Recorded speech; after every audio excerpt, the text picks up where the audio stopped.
CEO ने एक सड़क किनारे ठेले से हरे प्याज का पराठा लिया और जैसे ही पहला निवाला लिया वह हैरान रह गया। स्वाद ठीक वैसा ही था जैसा उसकी माँ बचपन में बनाया करती थी। उसका पसंदीदा खाना माँ के हाथ का हरे प्याज वाला पराठा था। लेकिन जब वह 5 साल का था और माँ के खाना पूरा करने का इंतजार कर रहा था, तभी उसे कुछ गुंडों ने अगवा कर लिया। उस दिन के बाद से उसकी माँ हर रात रोते रोते सो जाती थी, यहाँ तक कि दर्द से उसकी आंखों की रोशनी भी चली गई। उसके पिता ने उसे खोजने में अपनी सारी पूंजी लगा दी और टेंशन से उनके बाल आधे सफेद हो गए। एक दिन जब पिता अब भी बेटे की तलाश कर रहे थे, उन्होंने गलती से एक पार्क की गई महंगी कार को खरोंच दिया। वह तुरंत माफी मांगने गए, लेकिन सीईओ ने मान लिया कि वह नुकसान की भरपाई नहीं कर सकते। उसने गाड़ी का डिक्की खोला और एक कांटेदार डंडा निकालकर उनकी ओर डराते हुए बढ़ा। पिता डर से पीछे हट गए, लेकिन सीईओ ने केवल कार के पिछले हिस्से को थपथपाया और फिर चल पड़ा। कुछ तो उसे रोक रहा था और वह पास ही के एक पुराने फूड स्टॉल पर रुक गया, वही जगह जहाँ उसकी माँ उसे अगवा होने से पहले खाना बेचा करती थी। उसने वही हरे प्याज वाला पराठा ऑर्डर किया, लेकिन जैसे ही वह खाने वाला था, कुछ लोकल गुंडे वहाँ आ धमके। यह इलाका बहुत पहले से तोड़े जाने की लिस्ट में था, लेकिन एक अंधी बूढ़ी महिला ने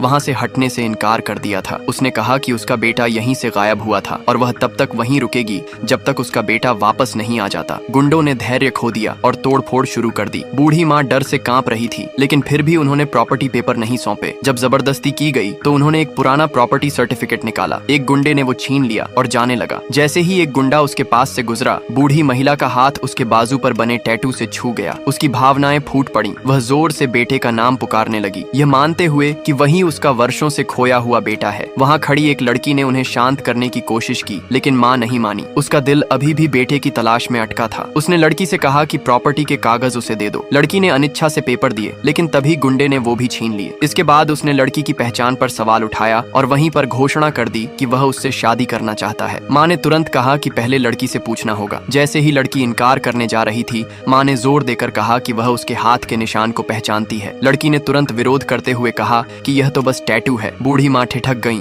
और गुंडे से जवाब मांगने लगी। जब उसे लगा कि उसकी सच्चाई सामने आ गई है, तो उसने माँ को धक्का दिया और लड़की को जबरन खींचने लगा, लेकिन तभी सीईओ आगे बढ़ा।